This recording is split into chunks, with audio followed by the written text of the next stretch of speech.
On a freezing November night in 2001, the Johnson family's red Chevrolet Tahoe disappeared from the quiet streets of Pine Bluff, Arkansas, leaving only faint tire tracks in the fresh snow. Security footage from a local convenience store captured their final moments: a father, mother, and two excited children buying hot chocolate before vanishing into the darkness.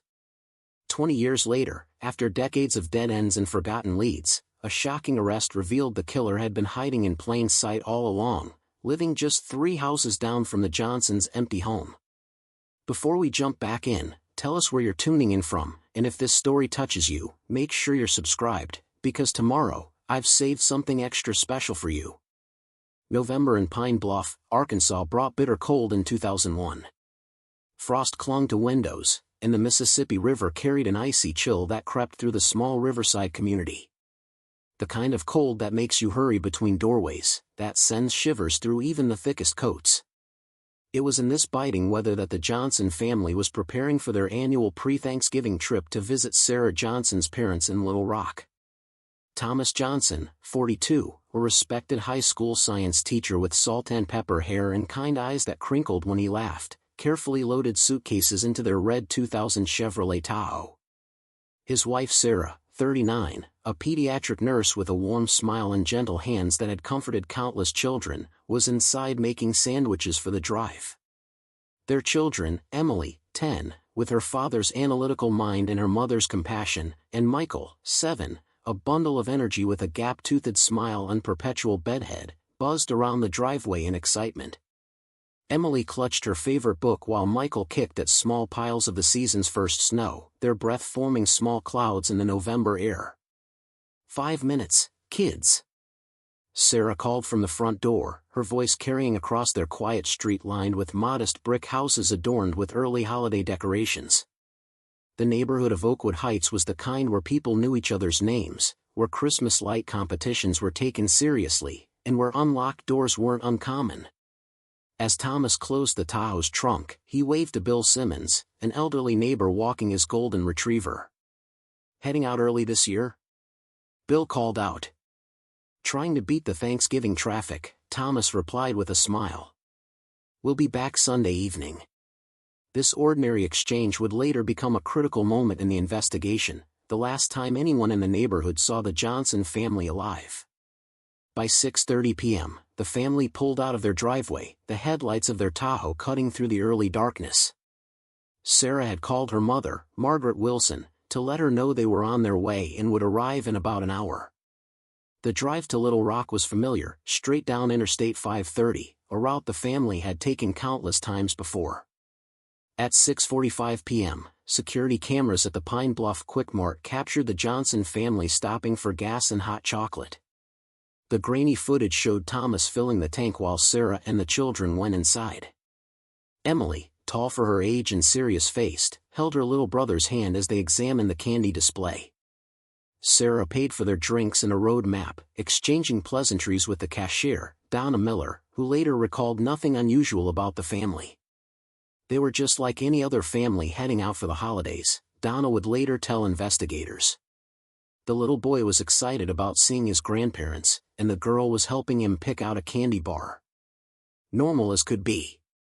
This ordinary stop, preserved in pixels on the store's security system, would become the last confirmed sighting of the Johnson family.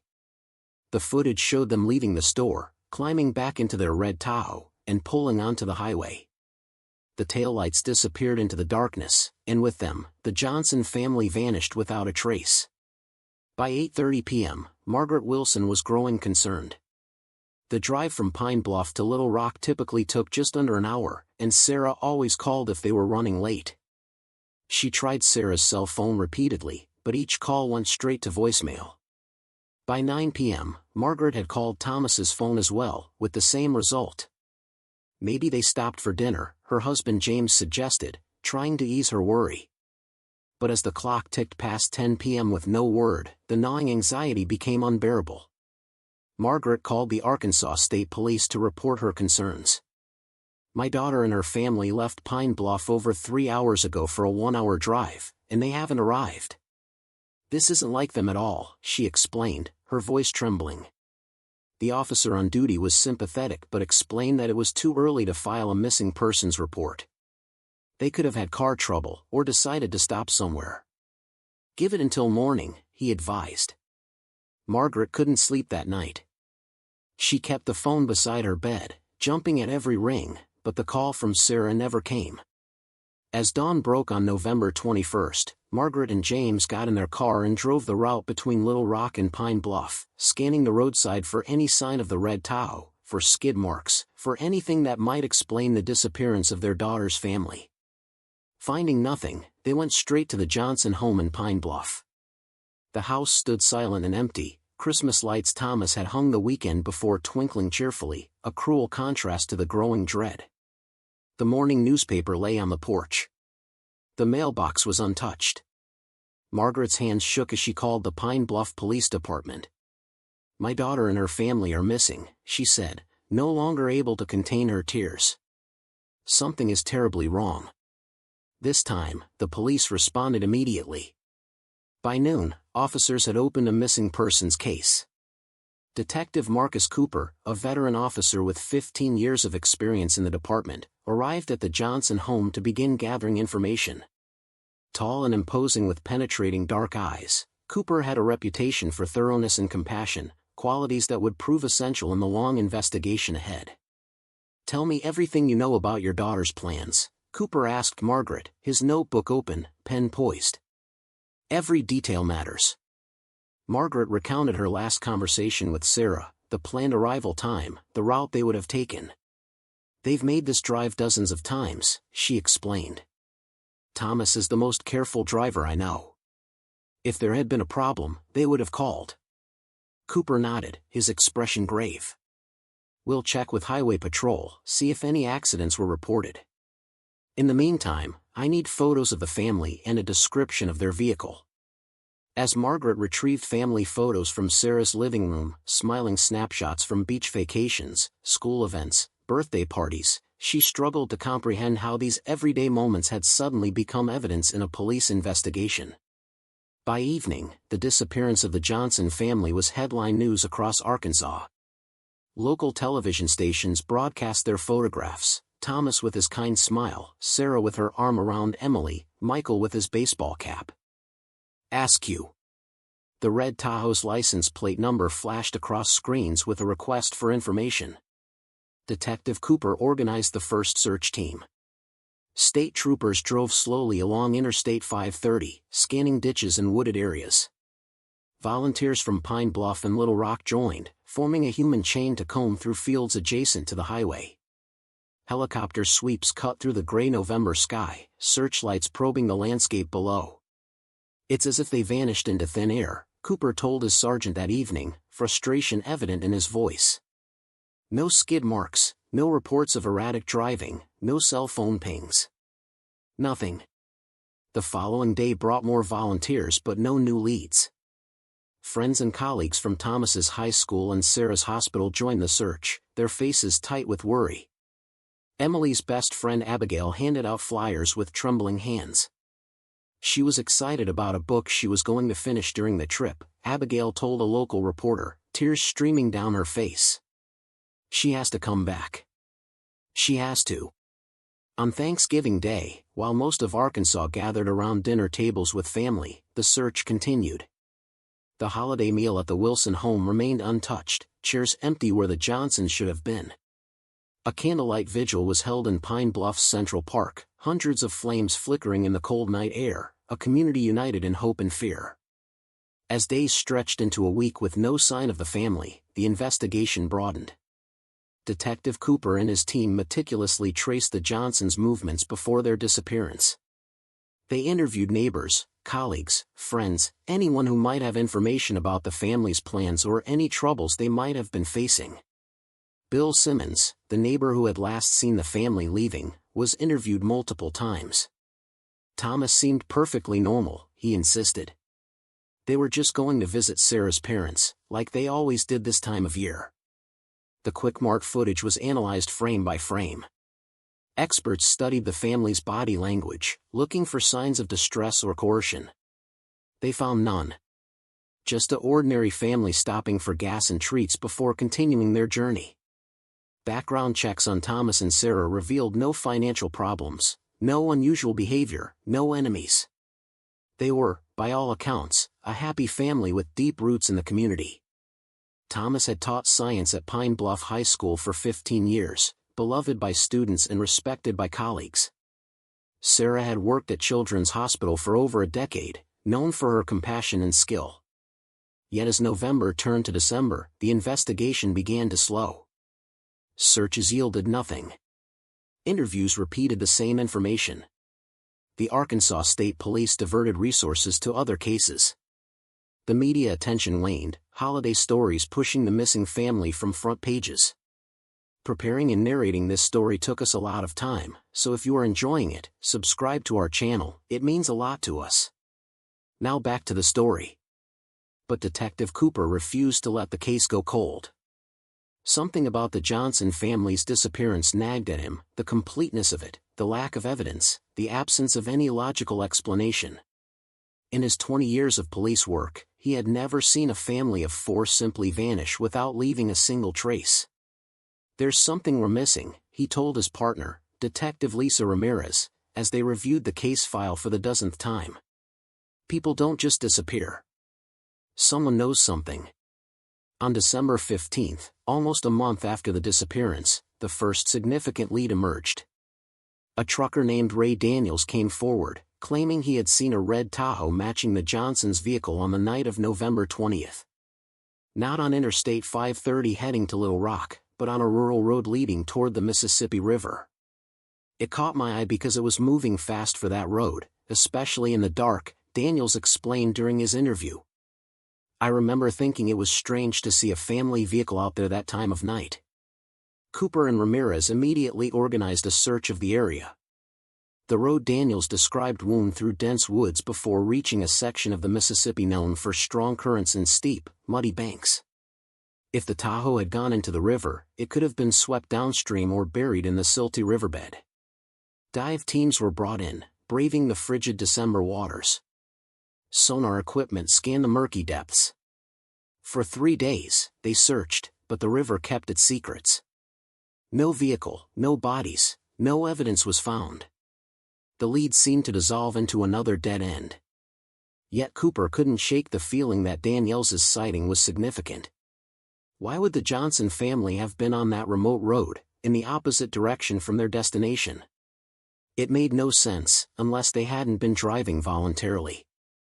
As Christmas approached, the Johnsons' home stood as a painful reminder of their absence.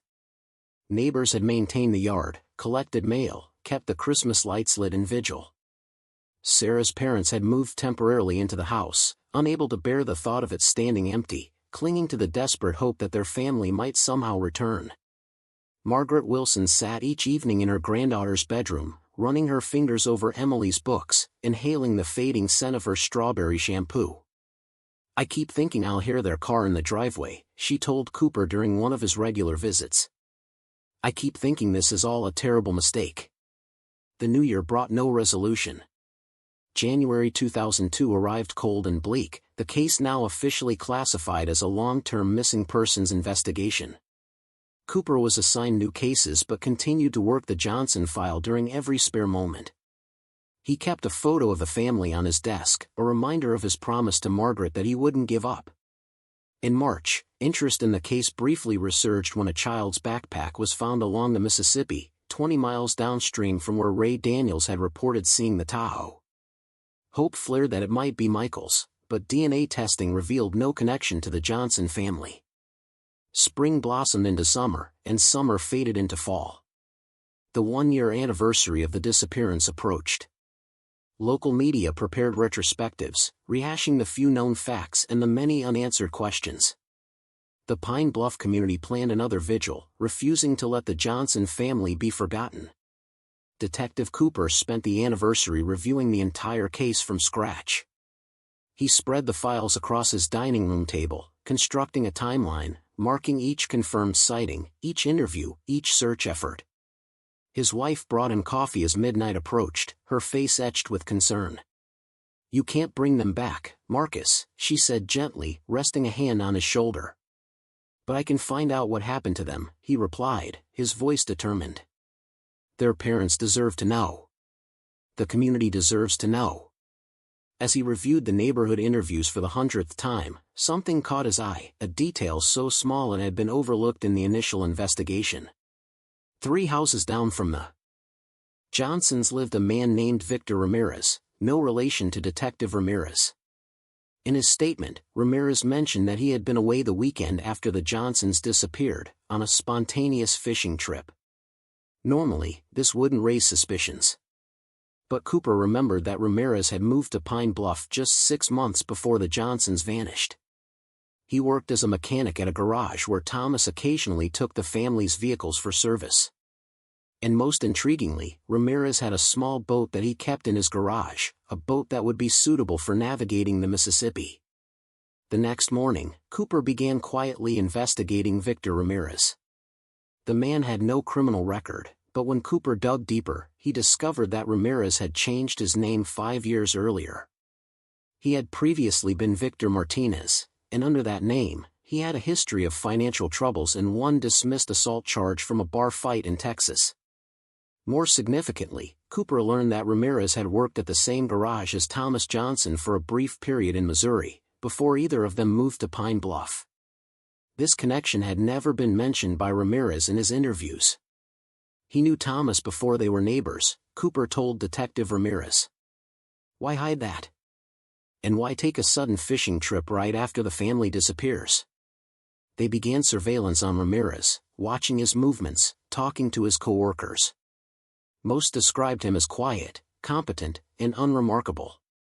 But one colleague mentioned that Ramirez occasionally complained about people who have it easy and seemed particularly bitter about teacher types who think they're better than working men. Was this enough to suspect him of involvement in the Johnsons' disappearance? Hardly. But it was the first thread Cooper had found that seemed worth pulling. In January 2003, over a year after the disappearance, Cooper arranged a seemingly casual encounter with Ramirez at a local diner. Over coffee, he mentioned that the Johnson case still haunted him. "You live near them, right?" Cooper asked innocently. "Did you know them well?" Ramirez shrugged. "Just a nod hello. Didn't really know them. Thomas was well liked at the school. Sarah too, at the hospital." "Good for them," Ramirez replied, his voice flat. But Cooper noticed a slight tightening around his eyes, a tension that hadn't been there moments before. When Cooper mentioned that Thomas had previously worked in Missouri, Ramirez's hand paused briefly as he lifted his coffee cup. "Is that right? Small world. Especially since you worked at the same garage as him back then." The cup clinked loudly as Ramirez set it down. "Must be thinking of someone else. I never worked with him before Pine Bluff." It was a small lie, but it confirmed Cooper's suspicions that Ramirez was hiding something. Still, suspicion wasn't evidence. Cooper needed more. The break came in April 2003 when the Mississippi River's water level dropped significantly during a drought. A fisherman spotted what appeared to be a vehicle submerged near the bank, partially buried in silt, about 5 miles downstream from where Ray Daniels had reported seeing the Tahoe that night.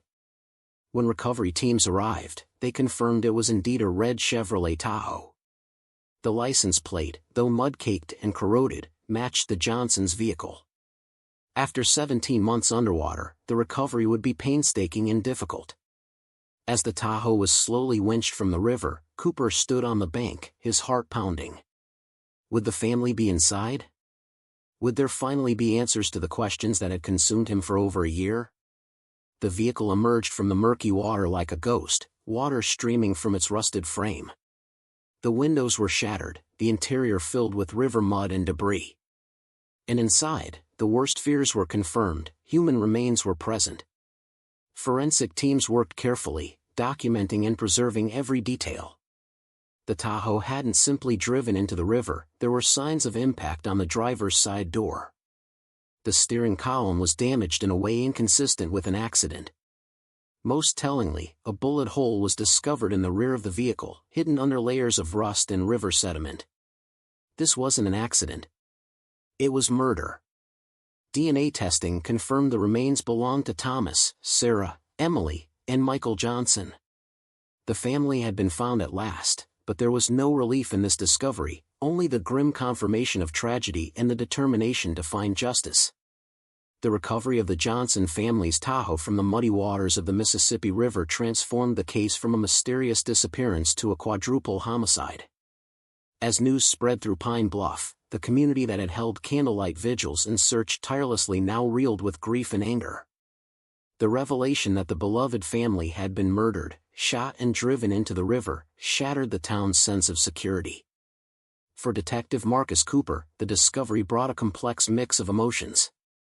There was the grim satisfaction of finally finding the family, tempered by the horror of confirming their violent end. But most of all, there was renewed determination. Now that he knew what had happened, finding who was responsible became his singular focus. The forensic examination of the Tahoe yielded crucial evidence despite its lengthy submersion. The bullet recovered from the vehicle was a .38 caliber, likely fired from a revolver. The trajectory suggested it had been fired from behind the driver's seat, entering through the rear of the SUV. Damage to the driver's side door indicated another vehicle had rammed the Tahoe, possibly forcing it off the road. Most significantly, amid the river silt and decomposition inside the vehicle, technicians discovered a partial boot print on the rear door panel, as if someone had kicked it forcefully. Though degraded by water damage, the print showed a distinctive tread pattern. Cooper immediately thought of Victor Ramirez. The mechanic owned a pair of work boots, and Cooper had noticed him wearing them during their coffee shop conversation. But a suspicion wasn't enough for an arrest warrant. He needed to build a case methodically, gathering evidence that would stand up in court. Working with Detective Lisa Ramirez, Cooper began surveillance on Victor Ramirez's daily routines. They watched as he went to work at the garage, stopped at the same diner each Friday for dinner, occasionally fished on weekends.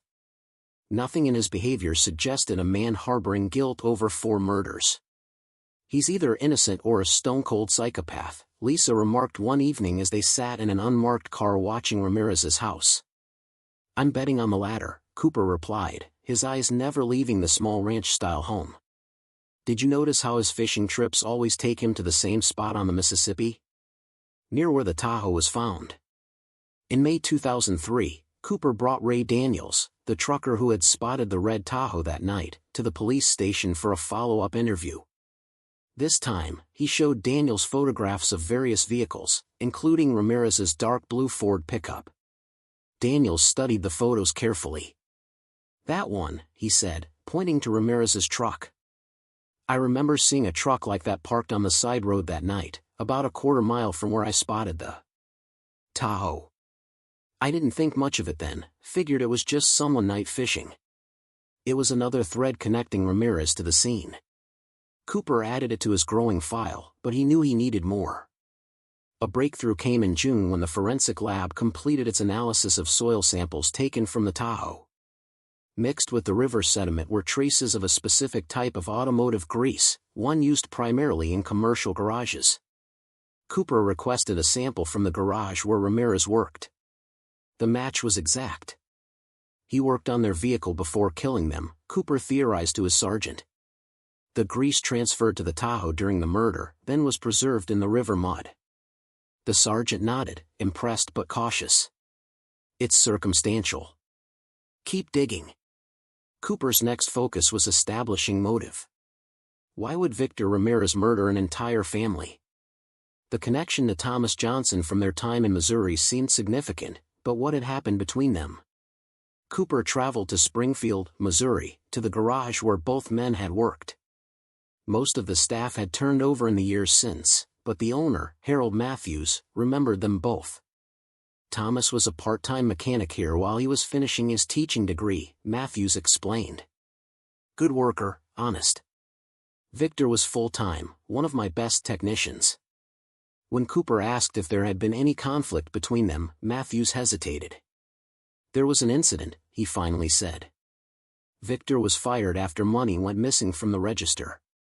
He blamed Thomas for reporting him, though Thomas denied it. Victor made some threats on his way out, but I figured it was just anger talking. What kind of threats? Cooper pressed. Matthews looked uncomfortable. Said Thomas would pay for ruining his life. That he'd get even someday. I warned Thomas to be careful, but after a few months with no trouble, we all forgot about it. This was the connection Cooper had been searching for, a motive rooted in a years-old grudge. Victor Ramirez had tracked Thomas Johnson to Pine Bluff, moved into his neighborhood, and waited for the perfect opportunity to exact his revenge. But the revelation raised a disturbing question: why kill the entire family? Why not just Thomas, if he was the target of Ramirez's vengeance? The answer came from an unexpected source. Cooper's wife, Caroline, a social worker who specialized in domestic abuse cases, provided insight when he discussed the case with her one evening. Some people don't just want revenge, she explained. They want to completely erase the person who wronged them, to destroy everything they love, everything that defines them. The family wasn't collateral damage. They were part of the target. Cooper's blood ran cold at the thought of such calculated malice.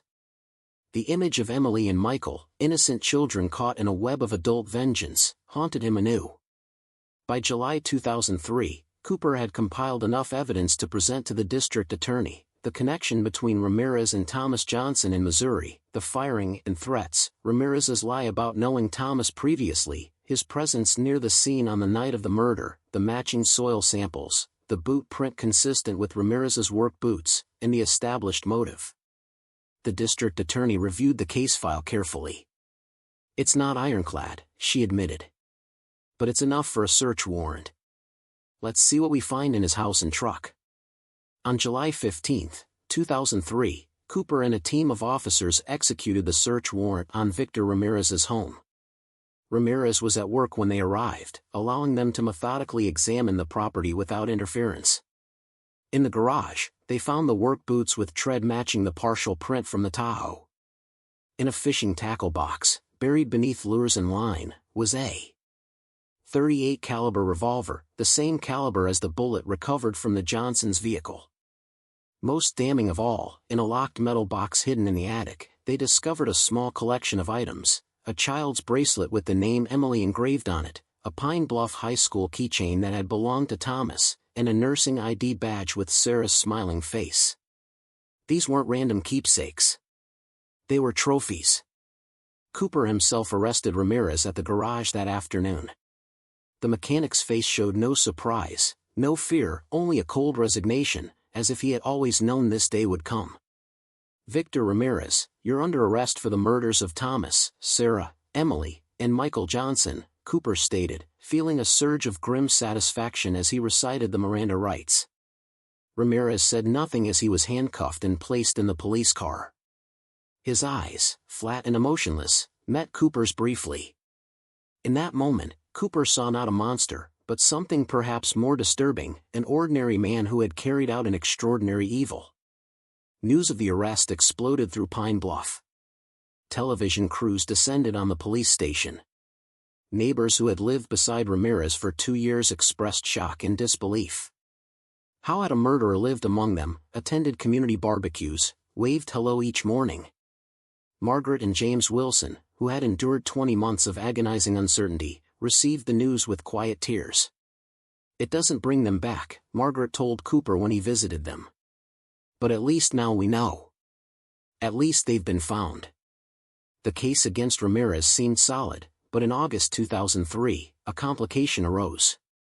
The defense attorney assigned to Ramirez challenged the search warrant, claiming insufficient probable cause. For 3/10 weeks, it appeared the evidence might be ruled inadmissible. Cooper spent sleepless nights poring over case law, working with the district attorney to defend the warrant's validity. In the end, the judge ruled in their favor: the search had been legal, the evidence would stand. As the case moved toward trial, Cooper conducted one final interview with Ray Daniels, the trucker whose sighting had eventually led to the discovery of the Tahoe. This time, Daniels revealed something he hadn't mentioned before. "I saw more that night than just the vehicles," he admitted. "I saw a man standing by the blue truck, watching the Tahoe drive toward the river. I was too far away to see his face clearly, but I remember thinking it was strange, like he was making sure they went where he wanted them to go. "Why didn't you tell me this before?" Cooper asked, frustration evident in his voice. Daniels looked ashamed. "I wasn't sure what I saw. It was dark, foggy. And frankly, I was scared to get involved. But I can't keep it to myself anymore, not when I know what happened to that family." Cooper added this statement to the evidence file. It was another piece of the puzzle, another link in the chain connecting Ramirez to the crime. In October 2003, nearly 2 years after the Johnson family disappeared, Victor Ramirez's trial began. The courthouse in Pine Bluff was packed each day with community members, journalists, and the family's friends. Margaret Wilson sat in the front row, a stoic figure in black, eyes never leaving the defendant. The prosecution presented their case methodically. The forensic evidence was compelling, the bullet matching Ramirez's gun, the boot print matching his work boots, the automotive grease from his garage. The timeline was established through phone records and witness statements. The motive was clear through testimony from Harold Matthews about the Missouri incident. Cooper testified for 2 days, detailing the investigation from the initial missing persons report to the discovery of the trophies in Ramirez's attic. His testimony was precise, unemotional, the facts speaking for themselves. The defense attempted to create reasonable doubt, suggesting that the evidence had been compromised by long submersion in the river, that Ramirez's possession of Johnson family items could be explained by innocent means, that the connection to Missouri was coincidental. But their arguments felt hollow against the weight of evidence and the clear motive. As closing arguments approached, even Ramirez's attorney appeared resigned to defeat. Then, in a stunning development, Ramirez himself requested to take the stand, against his lawyer's advice. The courtroom fell silent as Ramirez was sworn in. For the first time, Cooper saw a change in the man's demeanor. The cold detachment was gone, replaced by a strange, almost peaceful expression. "I did it," Ramirez stated simply, his voice carrying through the hushed room. "I killed them all." A collective gasp rippled through the courtroom. Margaret Wilson pressed a hand to her mouth. Cooper leaned forward, disbelieving what he was hearing. Ramirez continued, describing in clinical detail how he had followed the Johnson family that night, forced their vehicle off the road with his truck, shot at the Tahoe to disable it, and then pushed it into the river. He spoke without emotion, as if recounting a routine task rather than the murder of 4 people. "Thomas Johnson ruined my life," he explained. "He got me fired, blacklisted in the industry in Missouri. I had to change my name, start over. Every time I struggled, every time I couldn't pay my bills, I thought of him with his perfect family, his teaching job, his nice house. It wasn't fair." When asked why he killed the entire family, Ramirez's answer chilled the courtroom. "Because that's what would hurt him most," he said simply. "Knowing they were dying because of him. Knowing he couldn't save them." The confession eliminated any need for jury deliberation on guilt. After a brief penalty phase, Victor Ramirez was sentenced to life imprisonment without possibility of parole for each of the 4 counts of first-degree murder. As he was led from the courtroom, Ramirez paused beside Cooper. "You would have never caught me if the river hadn't dropped," he said softly. "Remember that." Cooper's response was equally quiet. "You're wrong. I would have never stopped looking." The resolution of the Johnson case brought closure to Pine Bluff, but also a profound awareness of the darkness that had lived among them. The community that had once left doors unlocked now installed security systems.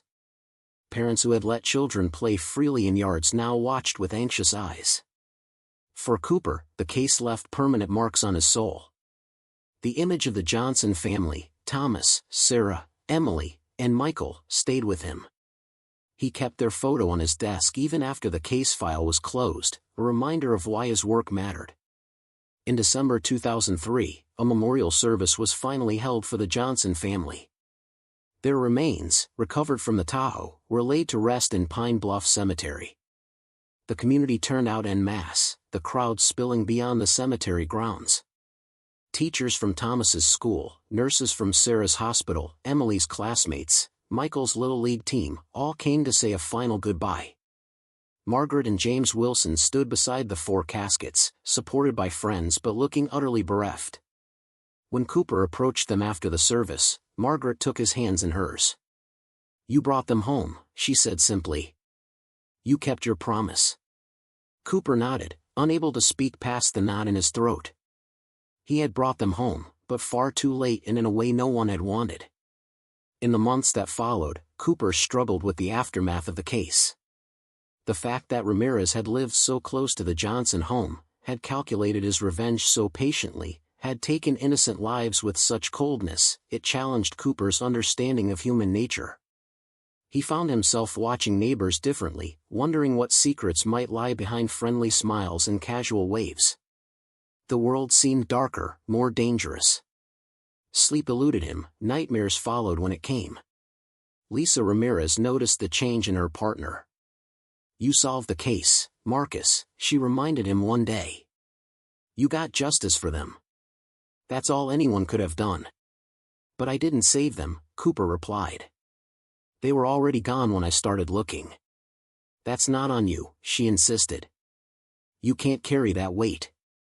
But he did carry it, along with a growing sense that there were others out there like Victor Ramirez, ordinary-seeming people harboring extraordinary hatreds, waiting for their moment. In February 2004, Cooper requested a transfer to the newly formed cold case unit within the department. His experience with the Johnson case had shown him the importance of persistence, of refusing to let time diminish the search for truth. The sergeant approved the transfer immediately, recognizing Cooper's unique combination of meticulousness and tenacity. For his first assignment, Cooper chose a case from 1995, a young woman found murdered in her apartment with no suspects identified. Her file had gathered dust for 9 years, her family still waiting for answers. As he opened the thin folder, Cooper felt a familiar determination rising within him. He placed the Johnson family photo beside the victim's image, a reminder of what was at stake in every case. "Time doesn't change the truth," he murmured to himself. "And it doesn't erase our obligation to find it." In the years that followed, Cooper became known throughout Arkansas law enforcement for his work on cold cases. His methodical approach, his refusal to rush to conclusions, and his persistence even when leads seemed exhausted became legendary. Other departments sent their most challenging unsolved cases to him, knowing if anyone could find the truth buried by time, it was Marcus Cooper. The Johnson case, meanwhile, became a teaching tool in police academies across the state. The investigation was studied for both its successes and its shortcomings. Cooper himself occasionally lectured on the case, emphasizing the importance of community cooperation, forensic patience, and never dismissing even the smallest connections. On the 5th anniversary of the Johnsons' disappearance, Pine Bluff dedicated a small park in their memory. A simple stone monument bore their names and the inscription, "A family loved by all, never forgotten." Margaret and James Wilson attended the dedication, noticeably aged by grief but sustained by the community's continued remembrance of their daughter and her family. Cooper attended as well, standing quietly at the back of the crowd. After the ceremony, he walked alone through the park, thinking about the long path that had led from that first missing persons report to this memorial. So much pain, so much loss, and all because of a grudge. Carried through years and across state lines. "Detective Cooper," a small voice called. He turned to see a teenage girl approaching hesitantly. It took him a moment to recognize her, Abigail, Emily Johnson's best friend, now 5 years older. "I just wanted to say thank you," she said, her eyes serious beyond her years. "For not giving up on Emily and her family. For finding the truth." Cooper nodded, touched by her words. "I couldn't have done it without people like you, who kept their memory alive." "I'm going to study forensic science in college," Abigail told him with quiet determination. "Because of this case. Because I want to help people find answers." As she walked away, Cooper felt something shift within him, a lightening of the burden he had carried since the case closed. The Johnson tragedy had created ripples that extended far beyond their deaths. Their story had changed the community, changed the police department's approach to missing persons cases, and now was shaping the future of a young woman who might help other families find truth and closure. It didn't erase the loss. Nothing could. But it meant that even in death, the Johnson family continued to matter, continued to make a difference. That evening, Cooper visited their graves for the first time since the funeral. Four simple headstones stood side by side, adorned with fresh flowers, evidence of Margaret's regular visits. Cooper placed a small stone on each marker, an old tradition his grandmother had taught him, a way of saying, "I was here. I remember." As the sun set over Pine Bluff Cemetery, casting long shadows across the quiet grounds, Cooper made a silent promise to the Johnson family. He would carry their legacy forward in his work, ensuring that other victims of violence would receive the same dedication, the same persistence, the same refusal to let time erase the obligation to find truth. Walking back to his car, Cooper felt a sense of purpose stronger than the grief that had haunted him since the case ended. The darkness Ramirez had brought into the world hadn't won. It hadn't extinguished the light of memory, of justice, of determination to protect others from similar fates. The next morning, Cooper arrived at the station early, coffee in hand, ready to dive back into his current cold case. The photo of the Johnson family still stood on his desk, but now it inspired rather than haunted. It reminded him that behind every file, every evidence tag, every faded police report was a human story deserving of resolution. As he opened the case folder, Cooper felt the familiar focus descend, the ability to see connections others missed, to hear the whispers of truth in witness statements, to follow threads of evidence no matter how tenuous they initially seemed. Time was both enemy and ally in his work. It erased certain kinds of evidence but revealed others.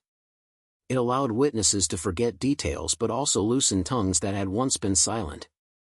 It created distance that could provide perspective. And most importantly, time-tested commitment. It revealed who would continue searching when the headlines faded, when the public moved on to newer tragedies, when the easy answers proved insufficient. For Marcus Cooper, the answer was simple. He would continue. For the Johnsons. For all the others whose files crossed his desk. For the families waiting for answers. For communities needing reassurance that justice, however delayed, would eventually come. Outside his window, Pine Bluff was waking up. People heading to work, children to school, all of them unaware of the silent battles being fought in the cold case unit, the methodical push against forgetting, against the idea that some truths were destined to remain buried. Cooper took a sip of coffee, picked up his pen, and began another day of keeping promises to the dead. 10 years after the Johnson case, Marcus Cooper's reputation as Arkansas's premier cold case detective remained undiminished. His methodical approach had solved dozens of forgotten murders, bringing closure to families who had given up hope. Yet the Johnson case still held a special place in his heart, the one that had shaped his approach to investigations and taught him the value of patience, persistence, and attention to the smallest details. In November 2011, on the 10th anniversary of the Johnson family's disappearance, Pine Bluff held a remembrance ceremony at the Memorial Park. Cooper attended as an honored guest, his hair now salted with gray, lines of experience etched around his eyes. Margaret Wilson, now in her 70s and relying on a cane, embraced him warmly. "I still visit them every Sunday," she told him quietly. "I tell them about the cases you've solved. I think they would be proud." The ceremony was covered by local media, including a young reporter named Eliza Warren from the Pine Bluff Gazette. After the formal speeches, she approached Cooper for an interview. "Detective Cooper, you've solved 28 cold cases since the Johnson murders," she began. "What makes you continue after all these years? Don't the dark stories wear you down?" Cooper considered the question thoughtfully. "Every victim deserves the same dedication, whether their case is 1 day or 20 years old," he replied. "Time doesn't diminish our obligation to find the truth." The quote became the headline of Warren's article the following day. What Cooper didn't realize was that this interview would connect him to another long-buried truth, one that would reshape his understanding of the Johnson case itself. 2 weeks after the anniversary ceremony, Cooper received an unexpected visitor at the cold case unit office.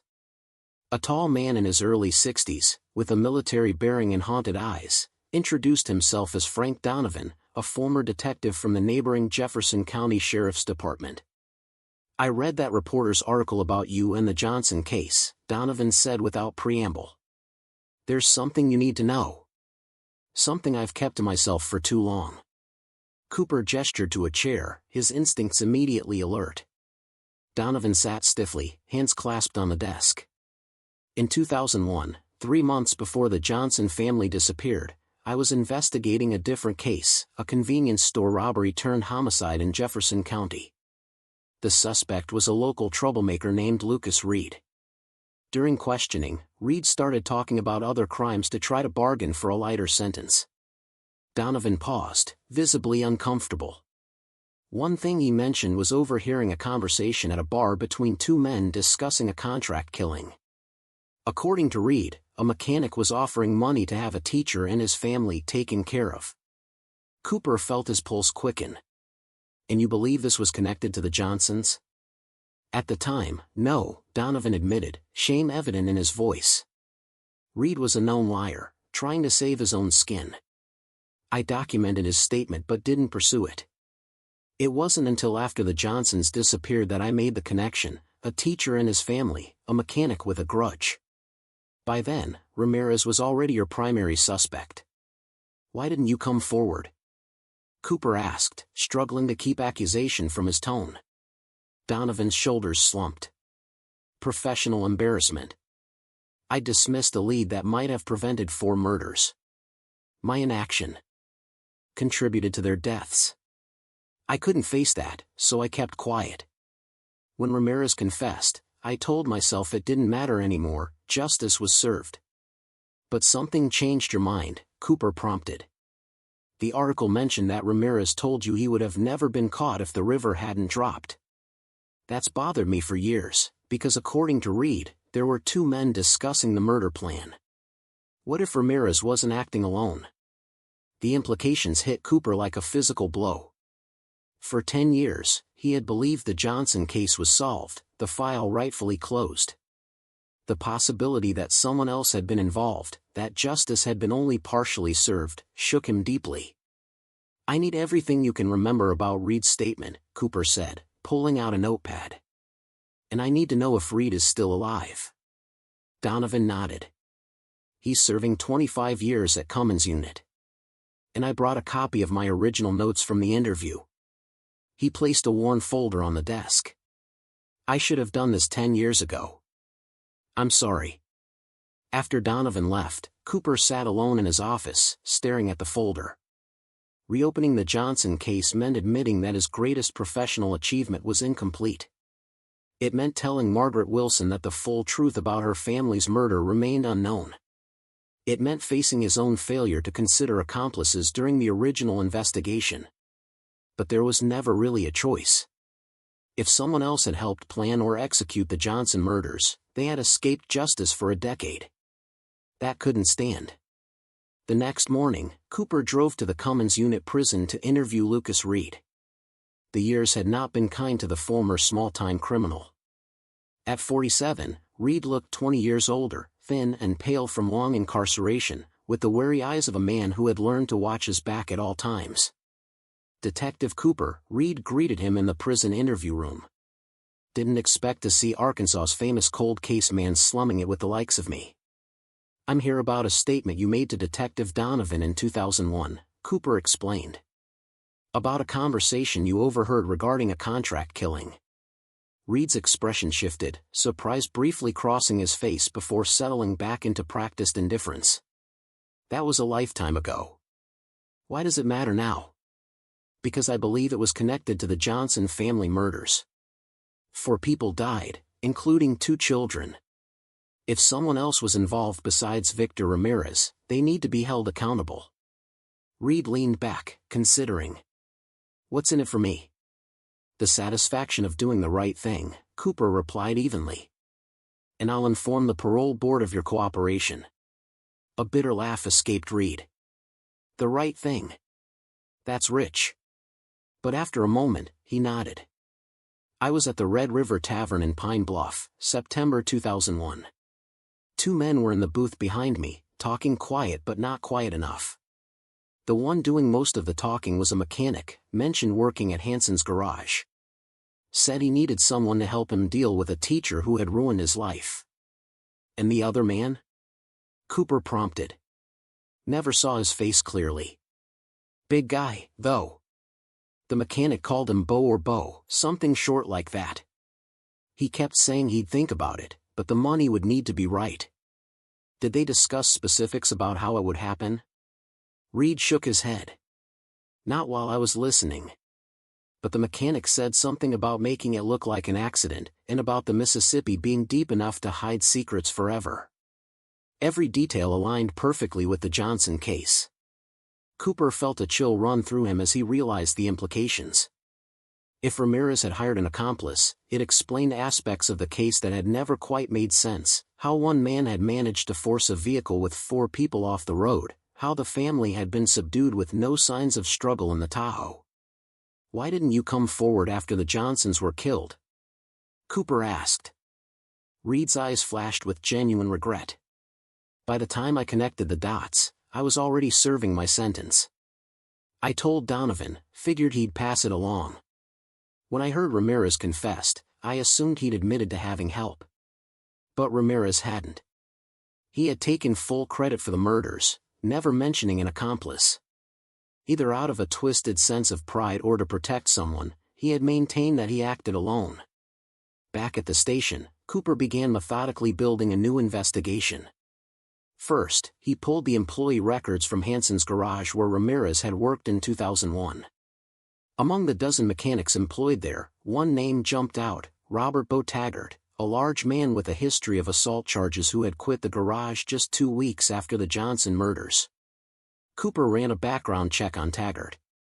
After leaving Pine Bluff in early 2002, he had moved to Oklahoma, then Texas, working a series of short-term jobs before settling in Louisiana 5 years ago. No major criminal activity since the Johnson case, but a pattern of instability and violence that made him a plausible accomplice. The next step was the hardest: visiting Victor Ramirez in prison. Cooper had not seen the man since his trial and sentencing 8 years earlier. The thought of facing him again, of asking for truth from a man who had hidden it for so long, filled Cooper with both dread and determination. Ramirez was brought to the prison interview room in shackles, his once stocky frame now gaunt, his hair completely gray. Recognition flickered in his eyes when he saw Cooper, followed by a smile that never reached his eyes. Detective Cooper. What an unexpected pleasure. Come to thank me for making your career? Cooper ignored the taunt. I'm here about Bo Taggart. It was subtle, but unmistakable, a momentary tensing of Ramirez's shoulders, a flicker of surprise quickly masked. Don't know who you're talking about. He worked at Hansen's garage with you. Large man, history of violence. You paid him to help you murder the Johnson family. Ramirez's laugh was hollow. I've already confessed to those murders. I acted alone. It's in the court records. Why protect him after all these years? Cooper asked. You're serving 4 life sentences. There's nothing more they can do to you. For a long moment, Ramirez was silent, studying Cooper with calculating eyes. You know what I've learned in prison, detective? The only power you have in here is what you know that others don't. The only freedom is in your mind, in the secrets you keep. 4 people are dead, Cooper said quietly. 2 of them were children. If Taggart helped you, he deserves to pay for that. Something shifted in Ramirez's expression, not remorse, exactly, but a weariness that seemed to come from deep within. Suppose, hypothetically, there was someone else. What would you offer for that information? Nothing, Cooper replied honestly. I'm not here to bargain. I'm here for the truth. Ramirez nodded, as if Cooper had confirmed something he already knew. The truth. Such a simple word for such a complicated thing. He leaned forward, lowering his voice. The truth is, I didn't have the stomach to kill those kids myself. I needed someone who wouldn't hesitate. Bo Taggart was that someone. The admission hit Cooper like a physical blow, even though he had expected it. Tell me what happened. I planned everything, Ramirez continued. Followed their routines for months. Knew they'd be heading to Little Rock that weekend. Taggart and I followed them from Pine Bluff. When they reached that deserted stretch near the river, I pulled ahead while Taggart came up behind them in his truck. Forced them off onto the access road. Ramirez's voice remained eerily calm, as if recounting events that had happened to someone else. I approached the driver's side, told Thomas the first needed help with my car. When he rolled down the window, Taggart was already at the passenger door with his gun. We made them drive down to the riverbank. Cooper controlled his expression with effort, forcing himself to listen clinically despite the horror of the account. And then? I wanted Thomas to suffer, to know his family was dying because of him. Taggart was more practical. Said it needed to be quick. He shot them all, right there in the car. Then we pushed the Tahoe into the river. The items we found in your house, the bracelet, the ID badge, the keychain. Trophies? Ramirez nodded. My idea. Taggart thought it was stupid to keep evidence, but I wanted reminders of my revenge. Pride comes before a fall, I suppose. Where's Taggart now? Cooper asked. Last I heard, he was in Shreveport. We didn't keep in touch. Ramirez's mouth twisted in a bitter smile. Honor among thieves only goes so far. Cooper spent the next week building a case against Robert Bo Taggart. He tracked financial records showing a $5,000 cash withdrawal from Ramirez's account 2 days before the murders, and a matching cash deposit to Taggart's account 3 days after. He found phone records showing multiple calls between the two men in the months leading up to the crime, abruptly ceasing afterward. Most damning was a witness Cooper located from the Red River Tavern, a former bartender who remembered Ramirez and a large man meeting several times, always speaking in hushed tones in a corner booth. The bartender had never heard their conversations but recalled the large man's distinctive dragon tattoo on his forearm, a detail that matched Taggart's booking photos from previous arrests. With evidence in hand, Cooper coordinated with Louisiana State Police to locate and arrest Taggart in Shreveport, where he was working as a bouncer at a nightclub. When confronted with the evidence, Taggart initially denied everything. But faced with Ramirez's statement and the financial records, he eventually broke down and confessed. His account matched Ramirez's in the essentials but differed in one significant detail. According to Taggart, it had been Ramirez who insisted on killing the children, not him. I wanted to let them go, leave them on the roadside, Taggart claimed. Ramirez said there couldn't be witnesses. Said if I didn't do it, he wouldn't pay me.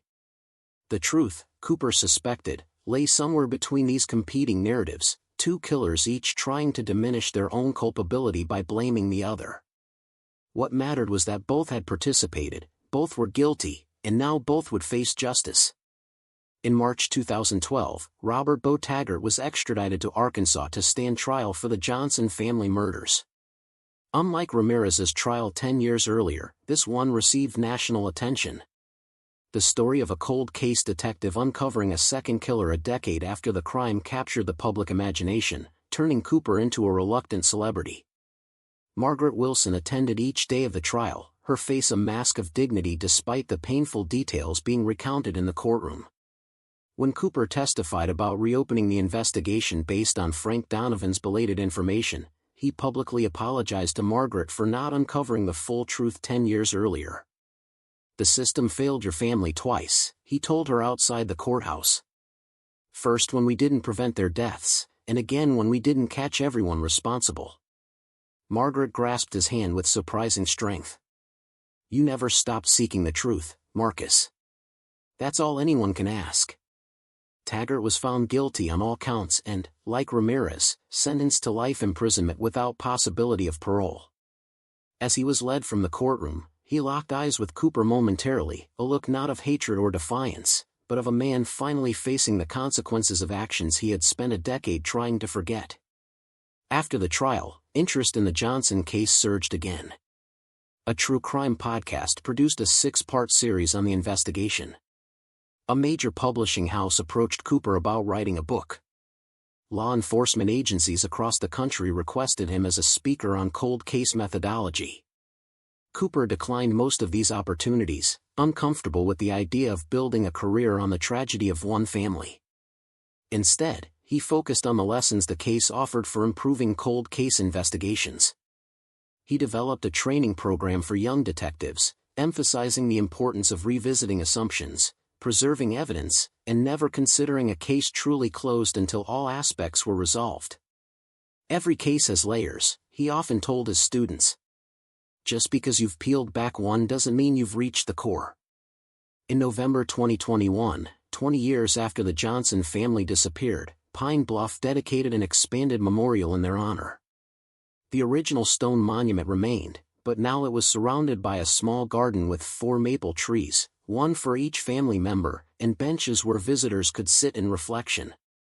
Cooper, now nearing retirement, attended the ceremony alongside Margaret Wilson, who at 82 remained determined to keep her daughter's memory alive. They sat together as the mayor spoke about the impact the case had had on the community and how it had ultimately strengthened Pine Bluff's resolve to protect its own. After the formal speeches, Margaret took Cooper's arm as they walked slowly through the garden. "I won't be able to come here much longer," she said matter-of-factly. "My health isn't what it was. I need to know someone will remember them when I'm gone." "I will," Cooper promised. "And not just me." The Johnson case changed how we approach investigations. It's taught a generation of detectives about persistence and thoroughness. Their story continues to make a difference. Margaret nodded, satisfied. Sarah would have liked that. She always wanted to make a difference. Later that evening, Cooper visited his old office at the cold case unit. He had officially retired 6 months earlier, but still consulted occasionally on particularly challenging cases. His successor, a sharp-minded detective named Raquel Diaz, had maintained many of his methods while bringing her own perspective to the role. "The Johnson file," Cooper requested. "I'd like to see it one more time." Diaz retrieved the thick folder, now spanning multiple volumes documenting 20 years of investigation. "Still finding lessons in this one?" she asked. "Always," Cooper replied, settling at his old desk. He paged through the file slowly, the initial missing persons report, the search efforts, the long period without leads, the discovery of the Tahoe, Ramirez's arrest, and there's always more to learn about victims than just how they died. Their conversation shifted to recent developments in other cases, to Abigail's 2 teenage children, to Cooper's quiet retirement life. But inevitably, they returned to the Johnson case and its continuing impact. The Arkansas Criminal Justice Foundation is establishing a scholarship in their name, Abigail revealed, for students pursuing careers in victim advocacy or cold case investigation. They've asked me to serve on the selection committee. Cooper nodded approvingly. That's fitting. Ensuring their legacy continues to help others. As they prepared to leave, Abigail hesitated, then pulled a small package from her bag. "I've been meaning to give you this. Margaret Wilson left it for you when she passed last year. Her attorney found it among her effects." Cooper accepted the package with surprise. Margaret had died at 86, the last living family member who had known the Johnsons personally. He had attended her funeral but hadn't expected she would leave him anything. Opening it later at home, Cooper found a small wooden box containing a handwritten note and a silver keychain, the Pine Bluff High School emblem that had once belonged to Thomas Johnson, one of the items recovered from Ramirez's home. The note read simply, "Detective Cooper, you returned this to me after the trial. Now I return it to you. Some people carry badges to remind them of their duty. I think you should carry this to remind you of the difference you made. With eternal gratitude, Margaret Wilson." Cooper sat for a long time, the small keychain heavy in his palm, memories flooding back of the case that had defined his career and shaped his understanding of justice. It was a reminder not of success but of commitment, the determination to follow every lead, question every assumption, and never let time erode the search for truth.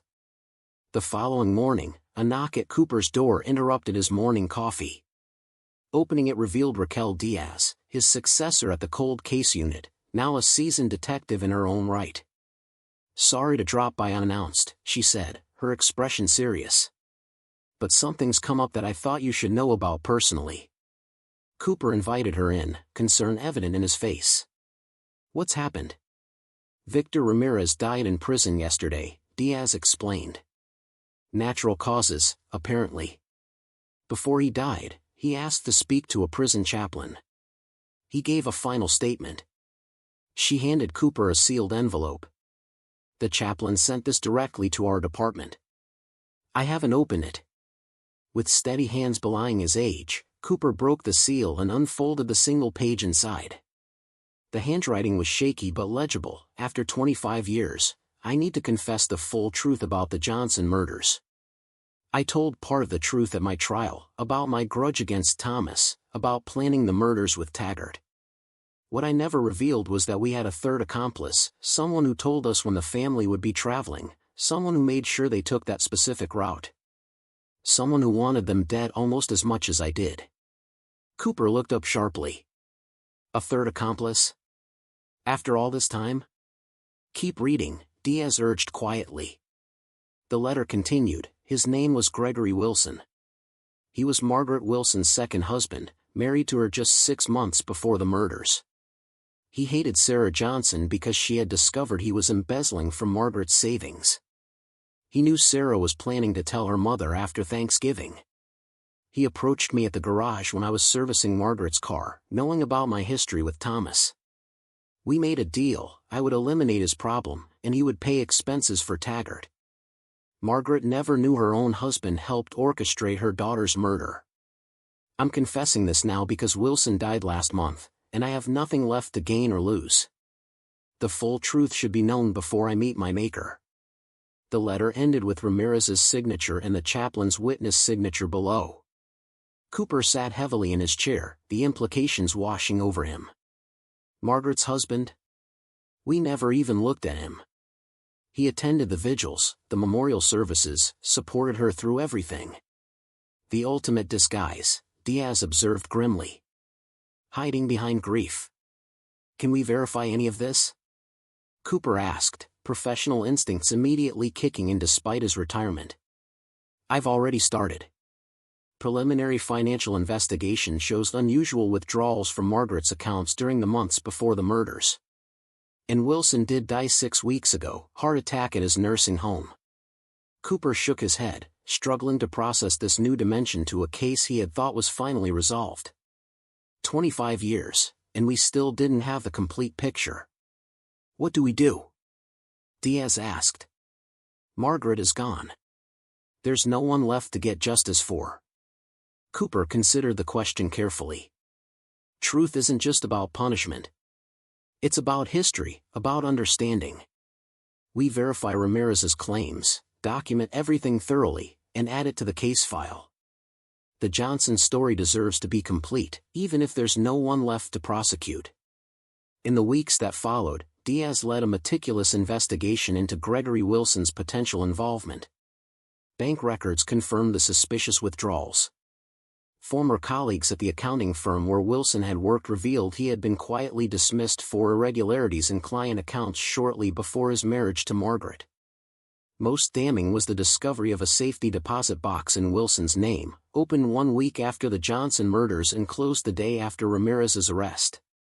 The bank's records showed no list of contents, but the timing was suspicious enough to lend credibility to Ramirez's deathbed confession. As evidence mounted, Cooper found himself revisiting memories of the investigation, recalling interactions with Gregory Wilson. The man had always been in the background, supporting Margaret, appropriately somber but never drawing attention to himself. The perfect position from which to monitor the investigation's progress and maintain his cover. It's the most chilling form of evil, Cooper remarked to Diaz as they reviewed the accumulated evidence. Not just the act itself, but the years of deception afterward, comforting the very person you've devastated, pretending to share her grief when you caused it. Once the investigation was complete, the question arose of what to do with this new information. Margaret had died believing her husband had been her steadfast support through unimaginable tragedy. Would revealing his betrayal now serve any purpose beyond disturbing her memory? After careful consideration, Cooper and Diaz decided on a middle path. The information would be officially added to the Johnson case file, ensuring the historical record was complete. A brief statement would be released acknowledging new evidence had emerged suggesting additional involvement in the case, but without specifying Wilson's role or relationship to Margaret. "The truth matters," Cooper explained to Abigail when he shared the findings with her. "But so does compassion. Margaret lived the rest of her life without knowing this particular pain.